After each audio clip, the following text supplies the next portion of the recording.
नमस्कार दोस्तों, Krishna physical academy में आपका स्वागत है। अभी हाल ही में 1 फरवरी 2025 को भारत का बजट पेश किया गया, जो कि 2025-26 का बजट है। आइए हम देखते हैं कि इस बार के बजट में क्या विशेषताएं रही है और बजट का क्या इतिहास रहा है, उन सब के बारे में हम देखते हैं। सबसे पहले हम देखेंगे कि बजट का क्या इतिहास रहा है। तो अगर हम बात करें बजट, तो ये बजट जो शब्द आया है ये फ्रांस का एक शब्द है, फ्रांस का शब्द है। और फ्रांस का शब्द, इस शब्द जो कि बुल्गा एक शब्द था, बुल्गा, इस बुल्गा शब्द से बजट शब्द बना है। इस बुल्गा शब्द का मतलब है चमड़े का बैग, चमड़े का बैग बुल्गा शब्द से आया। तो सबसे पहले अगर हम बात करें कि जो बजट है, बजट भारत के संविधान में अनुच्छेद 112 के अंतर्गत लिखा हुआ है, लेकिन बजट शब्द का प्रयोग कहीं पर भी नहीं किया गया है। तो फिर क्या लिखा हुआ है? भारत के संविधान में लिखा हुआ है वार्षिक वित्तीय विवरण, वार्षिक वित्तीय विवरण। और ये किसके अंतर्गत लिखा हुआ है? अनुच्छेद 112 में। बजट क्या है? तो बजट एक धन विधेयक, धन बिल है। और धन बिल हमेशा कहां पर रखा जाता है? तो धन बिल को हमेशा लोकसभा के अंदर रखा जाता है, लोकसभा के अंदर रखा जाता है। तो आइए अब हम देखते हैं सबसे पहले बजट कब पेश किया गया। तो हम बात करें सबसे पहले 1860 में, 1860 में सबसे पहले अंग्रेजों के शासन काल में इस बजट को पेश किया गया था। 18 फरवरी 1860 में, 18 फरवरी 1860 में विल्सन के द्वारा, जेम्स विल्सन के द्वारा बजट पेश किया गया था, जेम्स विल्सन। इसके बाद लगातार बजट पेश होता रहा। तो स्वतंत्र भारत यानी 1947 में जब अंतरिम सरकार थी, 1947 में सबसे पहले जो बजट पेश किया गया, उस बजट को पेश करने वाले थे आर के षणमुखम, आर के षणमुखम, जिन्होंने 1947 के टाइम पर पहली बार स्वतंत्रता के बाद जो बजट पेश किया गया वो किसने किया? आर के षणमुखम, जो कि भारत के पहले वित्त मंत्री थे। इसके बाद अगर हम बात करें 1950 की, तो 1950 में जॉन मथाई के द्वारा बजट पेश किया गया। ये भारत का गणतंत्र के बाद पेश होने वाला बजट था। गणतंत्र के बाद पेश होने वाला बजट, यानी जब संविधान को अपना लिया गया था उसके बाद इसको पेश करने वाले जो व्यक्ति थे उनका नाम था जॉन मथाई। इसके बाद अगर हम बात करें 1951-52 की, तो 1951-52 में जब पहली बार भारत में आम चुनाव हुए और उसके बाद जो पेश किया गया बजट, ये पेश किया था सीडी देशमुख के द्वारा। सीडी देशमुख ये भारत के पहले आरबीआई गवर्नर भी है, आरबीआई गवर्नर भी रहे हैं, आरबीआई गवर्नर। और ये इनके द्वारा, ये वित्त मंत्री भी थे, तो इनके द्वारा ये जो है बजट पेश किया गया था। इसके बाद अगर हम बात करें तो 1900 पीएम पर रहते हुए, यानी पीएम भी रहे और वित्त मंत्री भी रहे, तो ऐसा 1958-59 में हुआ। 1958 और 59 के दौरान पंडित जवाहरलाल नेहरू प्रधानमंत्री भी थे। पंडित जवाहरलाल नेहरू ने प्रधानमंत्री रहते हुए वित्त मंत्रालय का कार्यभार संभाला था। तो 1958 और 59 में ऐसा काम किया था, प्रधानमंत्री रहते हुए वित्त मंत्री बजट पेश किया था। इसके बाद इंदिरा गांधी के द्वारा प्रधानमंत्री पद पर रहते हुए, पीएम पद पर रहते हुए वित्त मंत्री का कार्यभार संभाला था। तो इंदिरा गांधी, पहले प्रधानमंत्री जवाहरलाल नेहरू ने 1958-59 में, इसके बाद इंदिरा गांधी ने प्रधानमंत्री पद पर रहते हुए वित्त मंत्री यानी बजट पेश किया था। ऐसा करने वाली इंदिरा गांधी पहली महिला है जिन्होंने वित्त मंत्री, तो ये भारत की पहली महिला वित्त मंत्री भी थी इंदिरा गांधी। इसके बाद अगर हम बात करें तो सबसे ज्यादा बार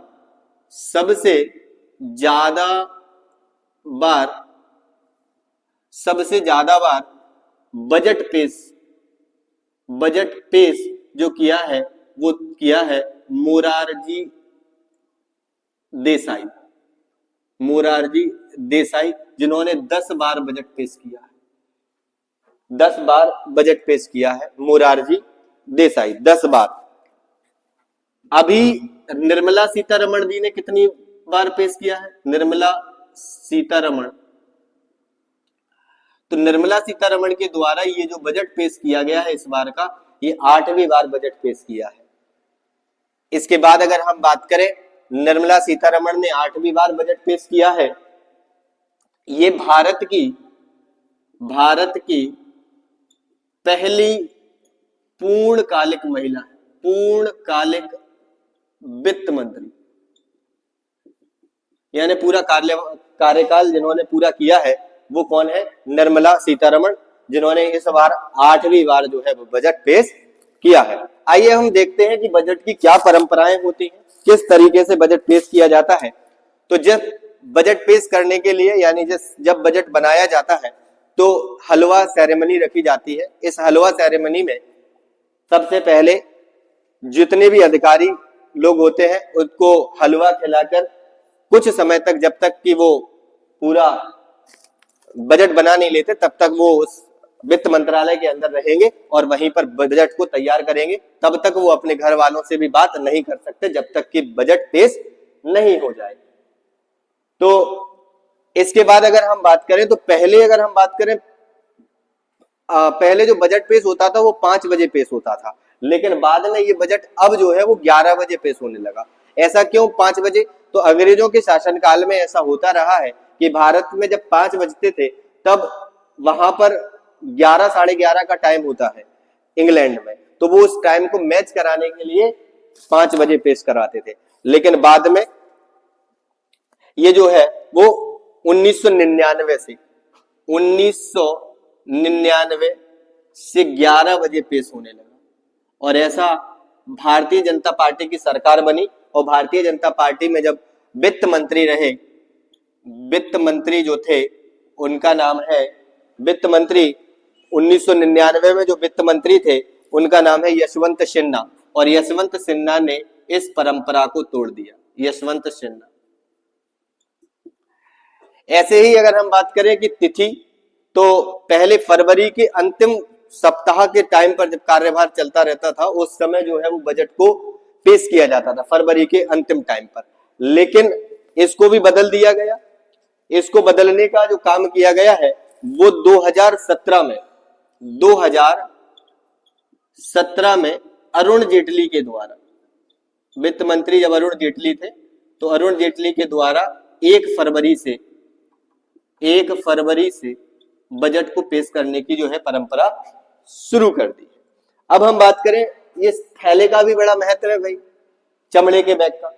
तो शुरुआत में चमड़े का बैग, जिसका मतलब बजट शब्द बना ही है बुल्गा शब्द से। इस बुल्गा शब्द का मतलब है चमड़े का बैग, और इसी को बजट कहा। अब ये चमड़े का बैग, तो शुरुआत से चमड़े का बैग लेकर आ रहे थे। इसके बाद क्या हुआ, एक बही खाता आने लगा, और बही खाता के बाद फिर पेपरलेस, यानी इस बार जो बजट पेश हुआ है वो कैसा है? पेपरलेस, यानी कंप्यूटर के माध्यम से बिना पेपर के बनाया गया बजट है। तो हम बात करते हैं कि कब से कब तक, तो पेपर बैग 2018 तक जो आता रहा है, 2018 तक चमड़े का बैग आता था। चमड़े का बैग, यानी जो भी वित्त मंत्री जब बजट पेश करने आता था तो वो क्या लेके आ रहा था? चमड़े का बैग लेकर आता था। इसके बाद 2019 में, कब? 2019 में जो है वो बही खाता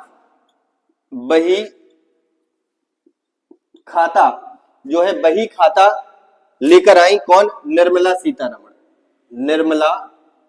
सीतारमण। इसके बाद 2021 में निर्मला सीतारमण ने पेपरलेस बजट लेकर आई। पेपरलेस, ये भी कौन लेकर आया? निर्मला सीतारमण। पेपरलेस का मतलब है कंप्यूटर के ऊपर पूरा प्रिंट करके जो आया, विदाउट पेपर जो बजट पेश किया गया, वो 2021 से चल रहा है। तो इस बार के बजट में क्या खासियतें हैं? ये जो था वो बजट का इतिहास है। क्या है? बजट का इतिहास। अब हम देखेंगे इस बार का बजट में क्या विशेषताएं रही हैं। तो आइए हम देखते हैं इस बार की विशेषताएं।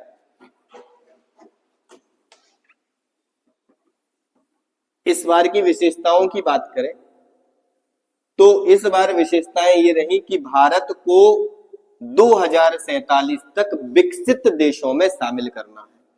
किसमें शामिल करना है? विकसित देशों में शामिल करना है। और विकसित देशों में शामिल करने के लिए किस तरीके से भारत काम करेगा, इन सब की चर्चा जो है निर्मला सीतारमण जी के द्वारा इस बार के बजट में की गई। आइए देखते हैं इस बार के। तो विकसित भारत की महत्वाकांक्षाओं को शामिल, विकसित भारत की महत्वाकांक्षा, हमारी क्या महत्वाकांक्षाएं विकसित भारत को लेकर, किन पहलुओं को शामिल किया गया है? तो आइए हम देखते हैं। पहला, विकास में तेजी लाना। विकास में तेजी लाना, ये हमारी महत्वाकांक्षा है, विकास में तेजी लाना। दूसरा, समावेशी विकास। समावेशी विकास का मतलब क्या है?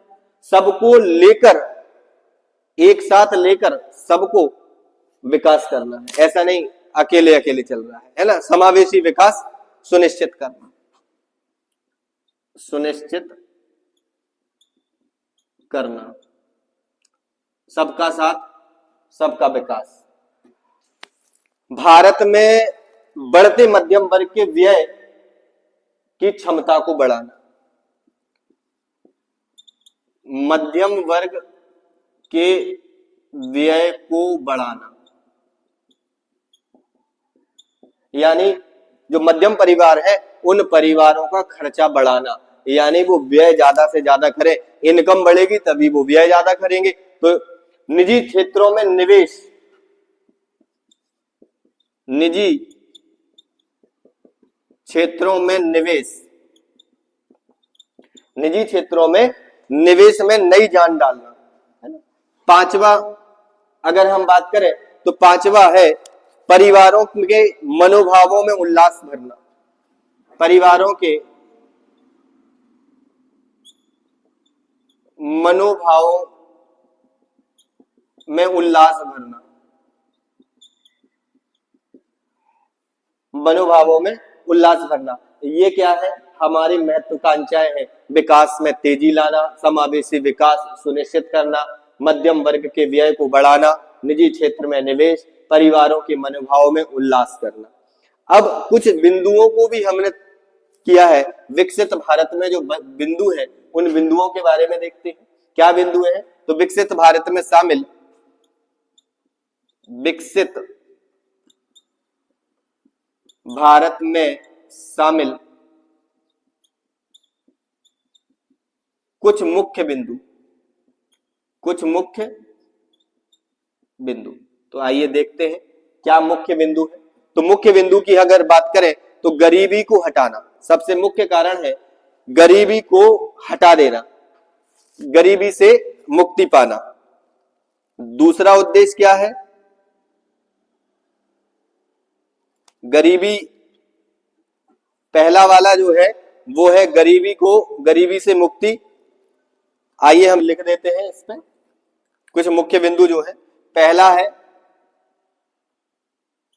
गरीबी से मुक्ति, गरीबी से मुक्ति। दूसरा है 100%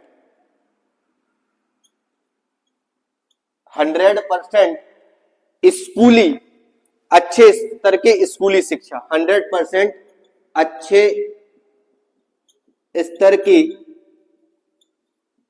स्कूली शिक्षा, सही स्कूल। तीसरा, अच्छी स्वास्थ्य सेवाएं, अच्छी स्वास्थ्य सेवाएं,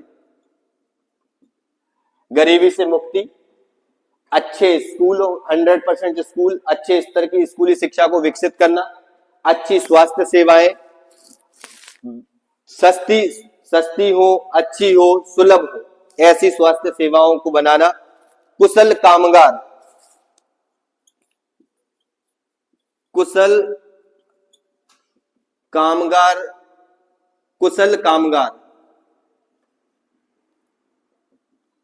कुशल कामगार के साथ रोजगार सृजन करना, रोजगार सृजन करना,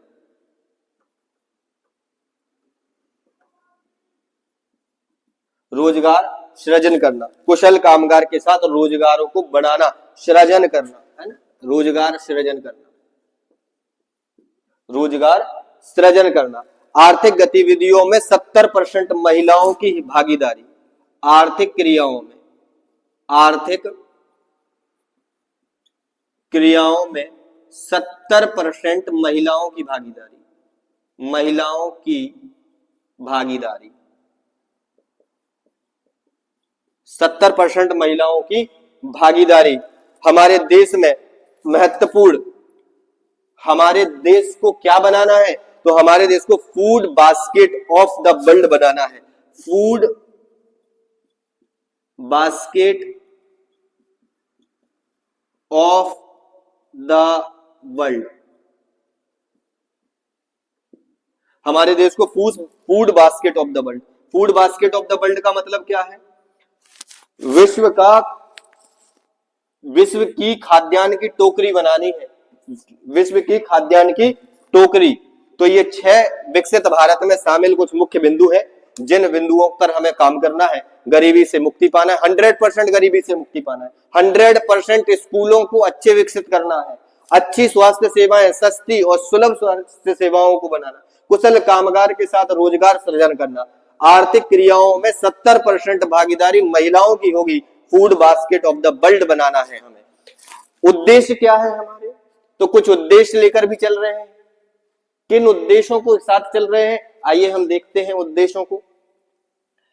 तो उद्देश्य जो है हमारे अगले 5 वर्षों में, जो आने वाले 5 वर्ष हैं, उन अगले 5 वर्षों में हमारे उद्देश्य क्या है?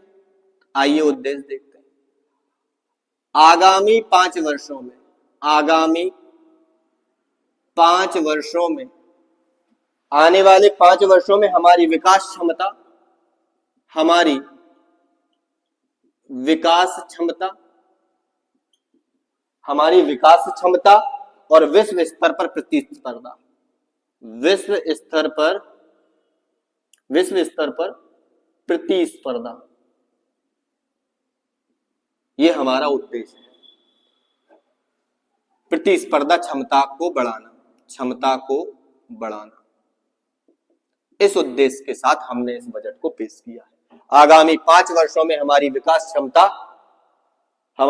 क्षमता और विश्व स्तर पर प्रतिस्पर्धा को बढ़ाना है। इस पर हम क्या क्या उद्देश्य? काराधन यानी टैक्सेशन, दूसरा खनन, इन पर काम करेंगे ज्यादा से ज्यादा। विद्युत क्षेत्र, विद्युत क्षेत्र। चौथा शहरी विकास, शहरी विकास। पांचवा वित्तीय क्षेत्र, वित्तीय क्षेत्र। और अगर हम बात करें छठवें की, तो विनियामक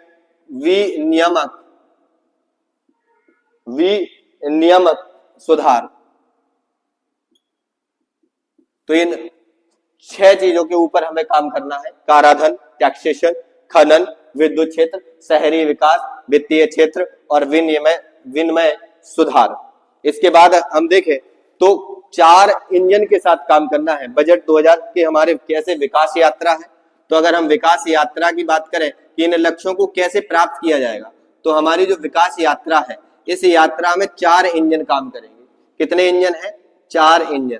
कौन कौन से 4 इंजन है? तो आइए हम देखते हैं 4 इंजनों को। पहला जो इंजन है वो है कृषि, पहला इंजन कृषि। दूसरे इंजन की बात करें तो दूसरा इंजन है एमएसएमई। एमएसएमई का क्या नाम है पूरा? तो लघु सूक्ष्म लघु और मध्यम सूक्ष्म लघु और मध्यम। इसके बाद तीसरे अगर हम इंजन की बात करें तो तीसरा इंजन है हमारा निवेश, पैसा लगाना। और चौथा जो इंजन है वो है निर्यात, अपने देश से दूसरे देश को माल बेचना, ये कहलाता है निर्यात। तो सबसे ज्यादा जो इंजन है जो हमें विकास यात्रा, अब हमारा इस इंजन है तो इंजन के लिए कुछ लक्ष्य चाहिए। तो लक्ष्य क्या है भाई हमारा? अगर हम बात करें लक्ष्य ईंधन, इस इंजन को चलने के लिए कुछ ईंधन चाहिए। तो ईंधन क्या है? सुधार। इंजन चलेगा भाई, विकास यात्रा है। इस विकास यात्रा में 2047 तक विकसित देशों में शामिल होना है। तो हमने 4 इंजन बनाए हैं। 4 इंजन कौन कौन से? कृषि, एमएसएमई यानी सूक्ष्म लघु और मध्यम उद्योग, निवेश और चौथा निर्यात। इस इंजनों में फ्यूल की जरूरत है, ईंधन की जरूरत है। तो ईंधन क्या? सुधार। और हमें पहुंचना यानी लक्ष्य क्या है हमारा? तो विकसित भारत।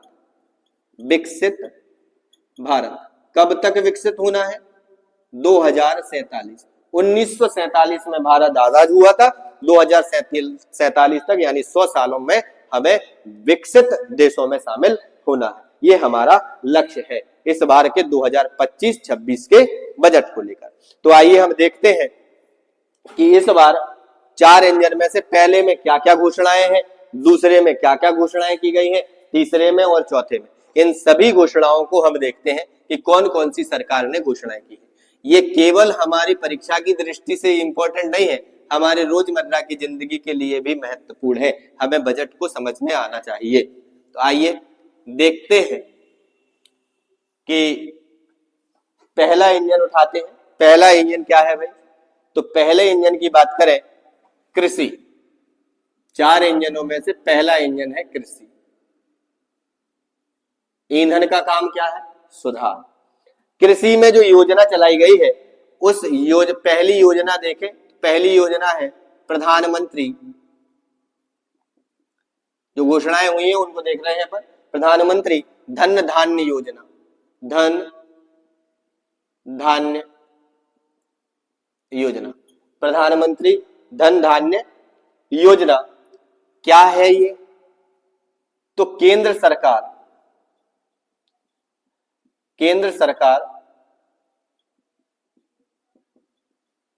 राज्यों के साथ मिलकर, केंद्र सरकार राज्यों के साथ मिलकर,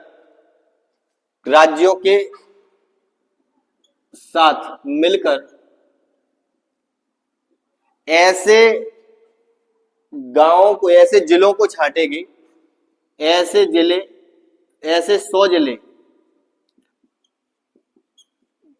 100 जिले जहां पर कम उत्पादकता हो, कम बुवाई हो रही हो, कम उत्पादकता, कम बुवाई और औसतन ऋण।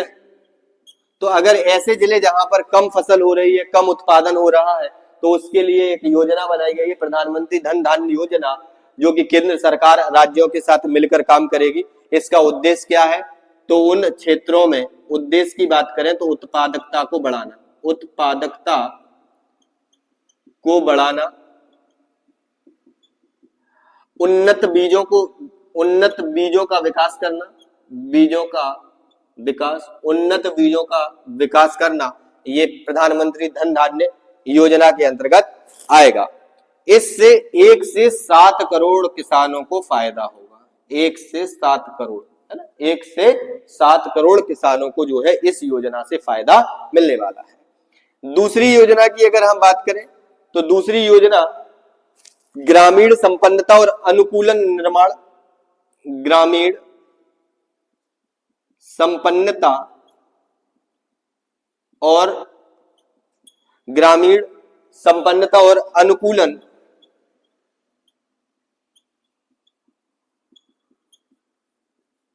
निर्माण, अनुकूलन निर्माण ग्रामीण क्षेत्रों में प्रचुर मात्रा में अवसर पैदा करना। इस योजना का जो मुख्य लक्ष्य है ग्रामीण क्षेत्रों में प्रचुर मात्रा में अवसर पैदा करना, ये इस योजना का है। इसके बाद तीसरा देखें तो आगामी 6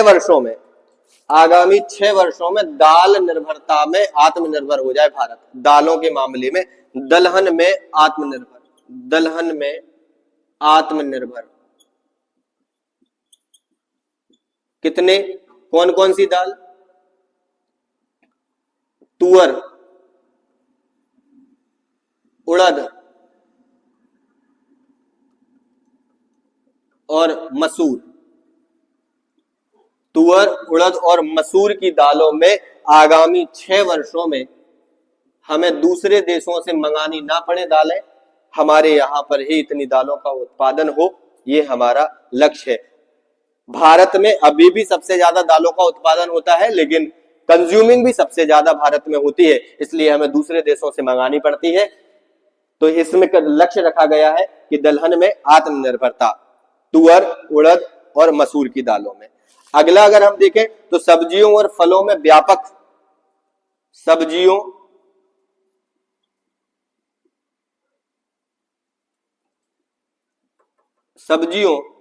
और फलों में, सब्जियों और फलों में व्यापक कार्यक्रम।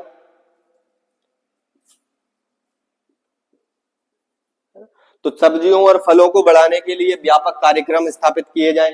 ये सब जो है वो कृषि के क्षेत्र में किए जाने वाले काम रहेंगे इस बजट के हिसाब से। आगे हम देखें तो बिहार में मखाना बोर्ड की स्थापना होगी, क्योंकि बिहार का जो जीआई टैग है वो मखाना है, और मखाने के लिए कि ज्यादा से ज्यादा अच्छे मात्रा में मखाना उत्पादित हो, इसलिए वहां पर मखाना बोर्ड, तो बिहार में मखाना बोर्ड की स्थापना होगी। बिहार में मखाना बोर्ड, तो बिहार में क्या बनेगा, मखाना बोर्ड बनेगा। इसके बाद राष्ट्रीय उच्च पैदावार बीज मिशन, राष्ट्रीय उच्च पैदावार बीज मिशन, अच्छी क्वालिटी के बीज को बनाना, ये हमारा राष्ट्रीय उच्च पैदावार बीज मिशन। कपास उत्पादकता मिशन, कपास उत्पादकता मिशन, कपास के क्षेत्र में भी किसानों, ये सब किसानों के लिए, पहला इंजन की बात कर रहे हैं हम, पहले इंजन में हमने क्या क्या देखा, मखाना बोर्ड, कपास उत्पादकता के लिए देख रहे हैं, राष्ट्रीय उच्च बीजों के लिए देख रहे हैं, प्रधानमंत्री धन धान्य योजना हो रही है, किसान ग्रामीण संपन्नता और अनुकूलता के हिसाब से हो रहा है, और दलहनों में भारत आत्मनिर्भर हो जाए, ऐसा काम। इसके बाद भैया सबसे इंपॉर्टेंट, किसान क्रेडिट कार्ड की वैल्यू, केसीसी की जो क्रेडिट कार्ड की वैल्यू 3 लाख रुपए से बढ़ाकर 5 लाख रुपए कर दी गई है। 3 लाख रुपए से बढ़ाकर कितना, 5 लाख, यानी पहले अगर किसान को 3 लाख रुपए क्रेडिट कार्ड से पैसा मिलता था लोन, तो अब वो कितना ले सकता है, 5 लाख रुपए ले सकता है। इसके बाद हम देखें यूरिया, असम में यूरिया का जो है यूरिया संयंत्र यानी यूरिया की फैक्ट्री बनाई जाएगी। पूर्वोत्तर राज्य है असम, और इस यूरिया की फैक्ट्री बनाई जाएगी कहां पर, असम के अंदर। इंपॉर्टेंट सवाल है, असम के अंदर यूरिया, आप लोगों ने अभी देखा कि 2-3 सालों से लगातार यूरिया की समस्या बनी हुई है देश में, और इससे किसानों को बड़ी परेशानी आ रही है, इसलिए इस बार के बजट में यूरिया की जो फैक्ट्री है वो बनाई जाएगी कहां पर, असम के अंदर। और ये कितना 12.7 लाख मीट्रिक टन जो है, मीट्रिक टन पर ईयर, पर वार्षिक जो है इतना उत्पादन करेगा यूरिया, इतना यूरिया बनाएगा असम के अंदर। तो ये ग्रामीण अर्थव्यवस्था के लिए, ग्रामीण अर्थव्यवस्था, डाकघर की व्यवस्था, डाकघर, बैंक तो हर गांव में है नहीं, तो बैंकों का जो काम होगा वो काम कौन करेगा, डाकघर। हर गांव के आसपास में एक दो डाकघर होंगे और वो डाकघर क्या करेंगे कि बैंकों का काम, छोटी मोटी जो रकम है उस रकम को लेकर काम करेंगे डाकघर। दूसरा डिजिटल, आजकल जो है मोबाइल कंप्यूटर का जमाना है, इस जमाने में बहुत सारी चीजें ऑनलाइन हो गई है, कैसे क्या ऑनलाइन फॉर्म भरे जाना है, कैसे क्या, उन सब का समाधान कहां पर होगा, तो डाकघर के अंदर इन सब का समाधान होगा। तो हमने ये किसका देखा, कृषि के क्षेत्र में देखा। कृषि के क्षेत्र में क्या क्या चीजें हुई, तो वो उनका हमने आपको बताया। यूरिया संयंत्र लगाया जाएगा कहां पर, असम के अंदर। कपास उत्पादक मिशन, राष्ट्रीय उच्च पैदावार बीज मिशन, बिहार में मखाना बोर्ड, और फलों और सब्जियों के लिए व्यापक कृषि और ग्रामीण संपन्नता और अनुकूलन निर्माण के लिए दलहनों में आत्मनिर्भरता लाना है। और प्रधानमंत्री धन धान्य योजना के तहत कम उत्पादकता कम बीज वाले 100 जिलों को छांटा जाएगा और उन 100 जिलों में ऐसी खेती करवाई जाएगी जहां पर उत्पादकता बढ़े। तो पहले इंजन पर हम बात कर चुके हैं। आइए अब हम देखते हैं दूसरे इंजन के बारे में। और दूसरा इंजन हमारा कौन सा था, तो दूसरा इंजन था हमारा MSME, small medium micro small medium enterprise. तो अगर हम हिंदी में इसे देखें तो लघु सूक्ष्म लघु मध्यम उद्योग, ऐसे उद्योग जो छोटे लघु उद्योग है, उन लघु उद्योगों के लिए भी कुछ काम किया है इस बजट में। तो क्या है कि इसमें किसको लघु उद्योग बोलेंगे, कौन सा सूक्ष्म उद्योग है और कौन सा मध्यम उद्योग है।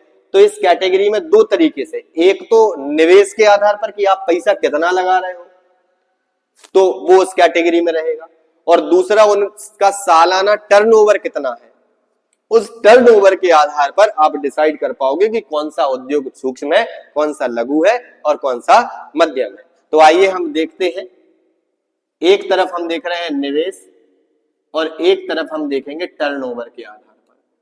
टर्नओवर के आधार पर लगभग 2 गुना और 2.5 गुना बढ़ा दिया गया है। यानी आइए हम देखेंगे तो आपको ज्यादा अच्छे से समझ में आएगा।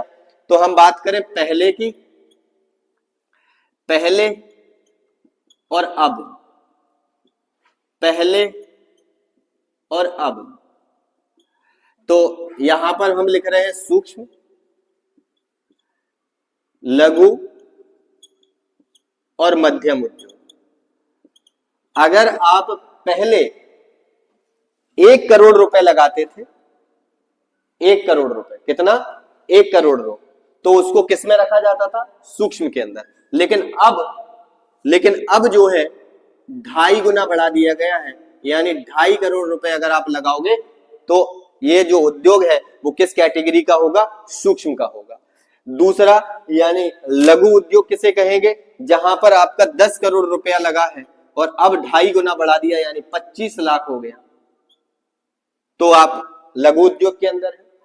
और अगर आपका पैसा 50 लाख लगा, 50 करोड़, सॉरी सब करोड़ों में वैल्यू है, 50 करोड़ लगा है और अब जो है वो 125 करोड़ अगर लगा है, तो आप मध्यम उद्योग के अंदर आएगा। ये पैसा आपने निवेश किया है, इतना पैसा अगर आप किसी भी धंधे में लगाते हैं, किसी भी उद्योग में लगाते हैं, 1 करोड़ पहले लगाते थे तो उसे सूक्ष्म उद्योग कहा जाता था। अब अगर आप 2.5 करोड़ लगाते हो, 2.5 करोड़ तक रुपया अगर आपका लगता है किसी भी उद्योग में, तो वो किस कैटेगरी का उद्योग होगा, वो सूक्ष्म कैटेगरी का उद्योग होगा। अगर आप पहले 10 करोड़ रुपए लगाते थे तो वो लघु उद्योग के अंदर आता था। अगर अब आप 25 करोड़ भी पैसा लगा देते हो व्यापार में, तो वो किस के अंतर्गत आएगा, लघु उद्योग के अंतर आएगा। लेकिन अगर हम टर्नओवर के आधार पर देखें तो लगभग दोगुना कर दिया गया है। अगर पहले 5 करोड़ टर्नओवर था तो अब 10 करोड़ टर्नओवर को आप किसमें रखेंगे, सूक्ष्म के अंदर रखेंगे। 50 टर्नओवर था, 50 करोड़ टर्नओवर था तो अब 100 करोड़, लगभग दोगुना हो रहा है। पहले 250 करोड़ को और अब जो है वो 500 करोड़ टर्नओवर को मध्यम के अंदर रखा जाएगा, है ना। तो ये जो था वो क्या है, ये कैटेगरी अति महत्वपूर्ण है क्योंकि इससे पूछा जा सकता है। तो निवेश के आधार पर 2.5 गुना और टर्नओवर के आधार पर 2 गुना, इस पे आप देख लेंगे। ये एमएसएमई के लिए हम दूसरा इंजन पढ़ रहे हैं, एमएसएमई। और अगर हम बात करें सब राशि काय में है तो सारी राशि करोड़ों में, करोड़ों में सारी राशि काय में है, करोड़ों में।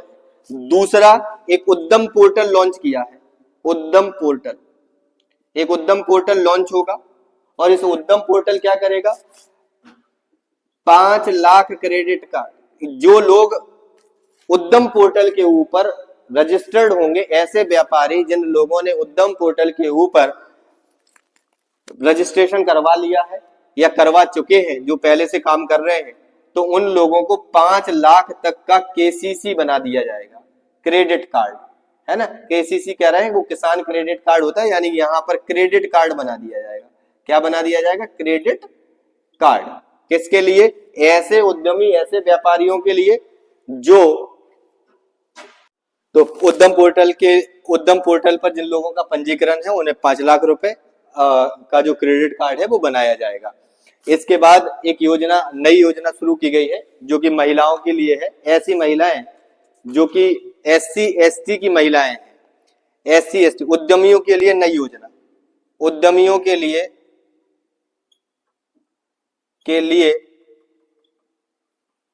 नई योजना।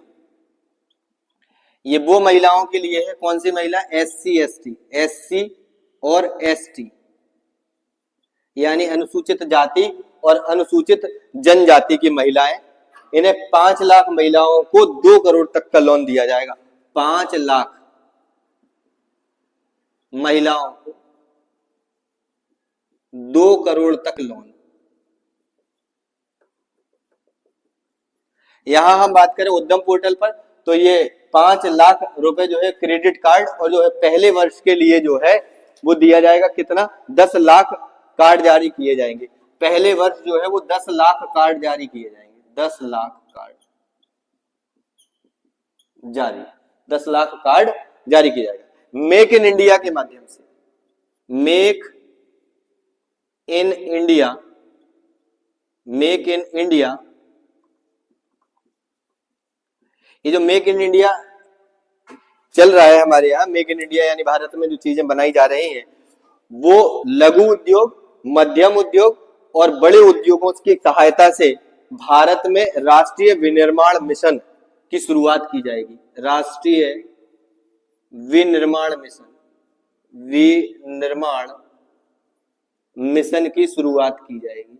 इसके तहत लेदर है, फुटवेयर है, खिलौना है, इन सब में भारत को जो है वो खुद अपने यहाँ पे बनाए जाएंगे। यानी अभी तक जो है हम चीन से खिलौनों को मंगाना पड़ता है, उन खिलौनों को अब भारत यहाँ पर बनाएगा। इसके लिए एक मिशन शुरू किया जा रहा है भारत सरकार के द्वारा, राष्ट्रीय विनिर्माण मिशन। तो ये हमारा क्या था, एमएसएमई यानी सूक्ष्म लघु मध्यम उद्योग, है ना। अब हम देखते हैं तीसरा इंजन, और वो तीसरा इंजन कौन सा है, तो तीसरा इंजन हमने आपको बताया था निवेश, यानी सरकार किन किन क्षेत्रों में निवेश करने वाली है।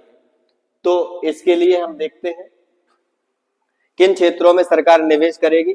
तो देखिए तीसरा इंजन जिसका नाम है निवेश, तो कहां कहां निवेश करने वाली है, तो सरकार जो है वो निवेश करेगी अटल टिंकरिंग प्रयोगशालाएं, अटल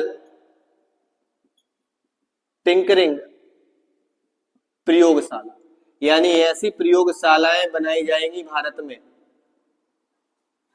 ऐसे स्कूलों में जो है वो 50,000, कितनी अटल टिंकरिंग बनाई जाएंगी, 50,000 प्रयोगशालाएं बनाई जाएंगी, 50,000 प्रयोगशालाएं,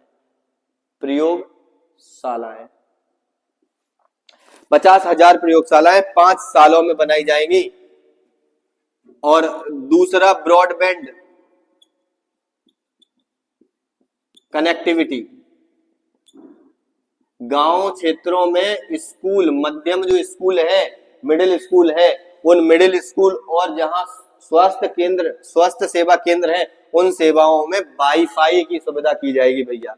क्या की जाएगी? वाईफाई की सुविधा की जाएगी। तीसरा, इसमें निवेश करेगी सरकार, इसमें निवेश करेगी टिंकरिंग प्रयोगशालाएं, यानी बच्चों का जो है शालाएं बनाई जाएंगी जिसके माध्यम से एआई वगैरह इन सब में काम कर पाएगी। इसके बाद भारतीय भाषाओं, भारतीय भाषा पुस्तक स्कीम, इस स्कीम से यानी ऐसे विद्यार्थी जितने भाषाएं भारत में है, 22 भाषाएं भारतीय संविधान में है, उनकी लोकल भाषाओं में किताबों को छपवाई जाएगी ताकि विद्यार्थी उन चीजों को आसानी से समझ सके। तो भारतीय भाषा पुस्तक स्कीम चलाई जाएगी। इसके अलावा राष्ट्रीय कौशल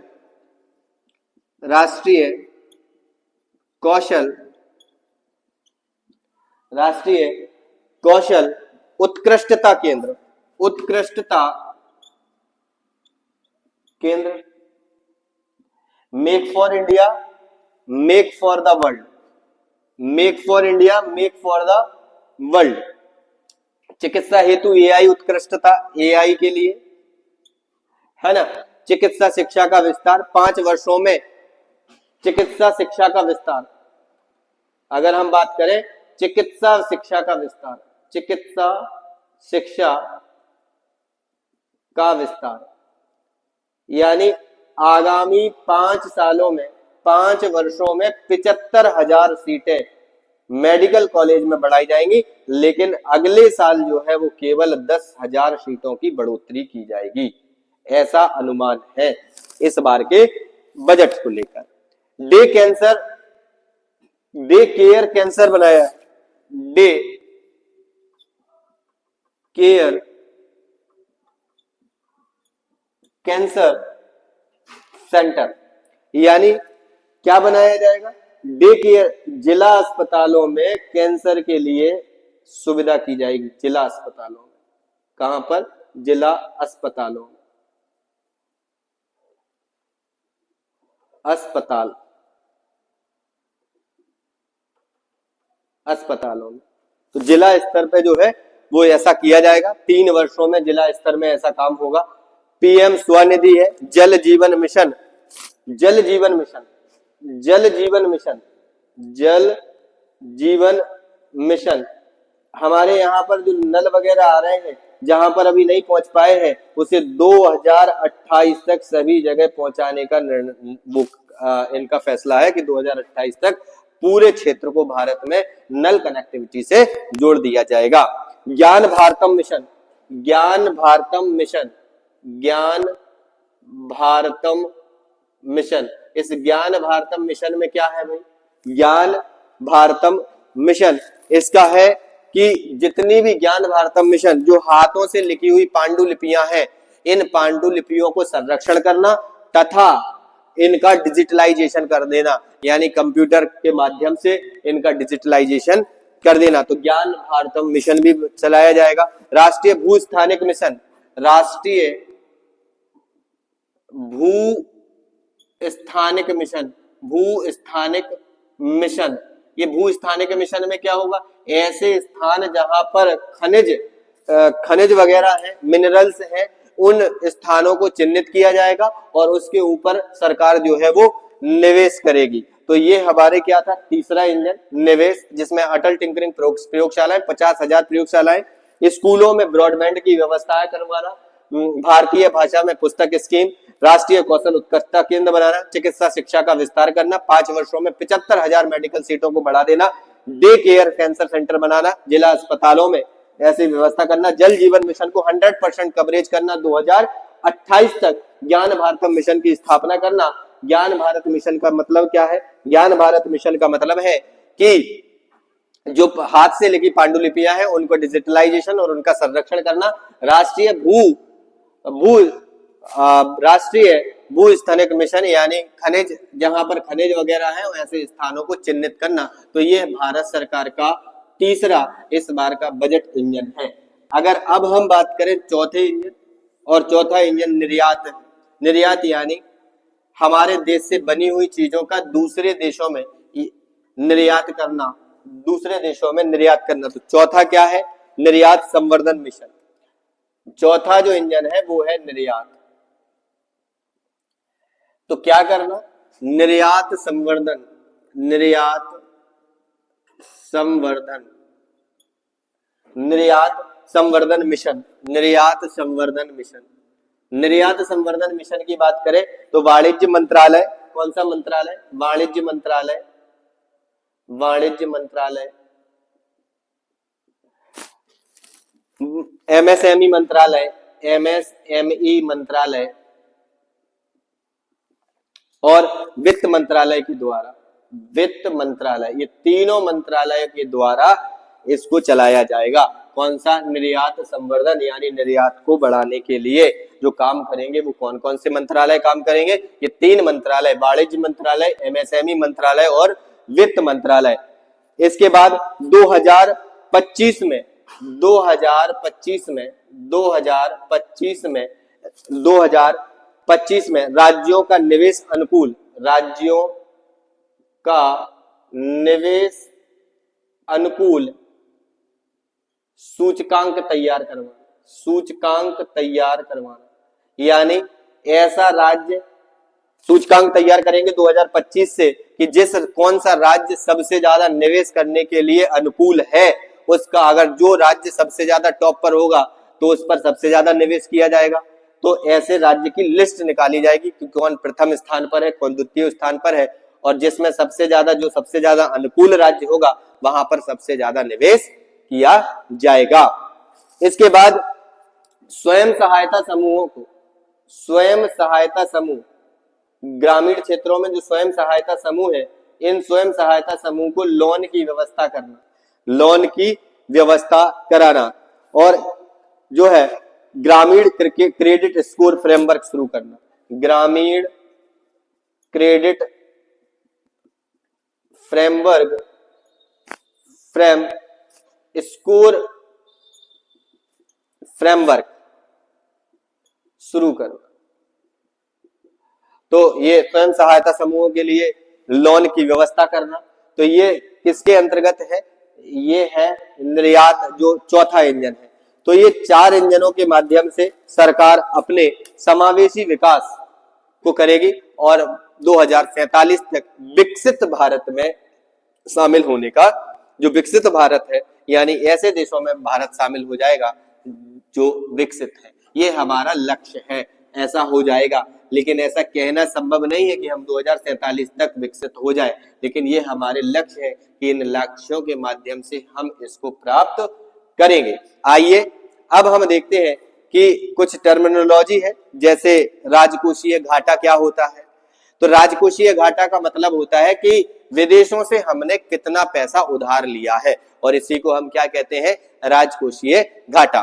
तो हम 2023-24 की बात करें तो 2023-24 में जो राजकोषीय घाटा, इसके बाद 2024-25 की बात करेंगे, और इसके बाद 2025-26 की बात करेंगे, 2024-26 की बात करेंगे।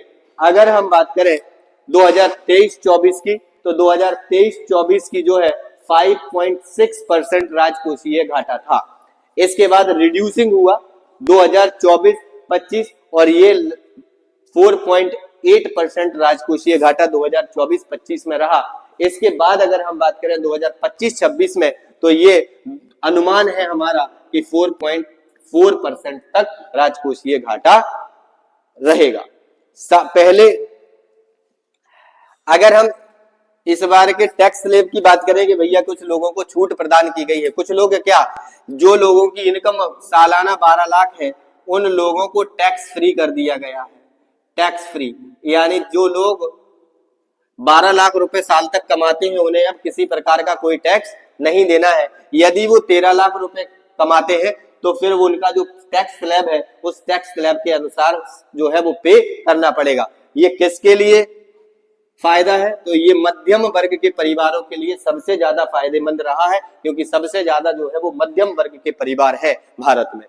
तो इन सब के लिए अब हम समझेंगे कि भैया पैसा आएगा कहां से और पैसा जाएगा कहां। तो सबसे पहले देखते हैं कि भारत किस तरीके से पैसा हमारे पास आएगा और किस किस चीजों पर हम पैसा जो है वो खर्च करने वाले हैं। तो जैसे 1 रुपए होता है, 1 रुपए में 25 पैसे हम इस पर खर्च करेंगे, 25 पैसे। तो सबसे पहले हम देख लेते कि पैसा आएगा कहां से। तो आएगा और खर्च किस पर करेंगे।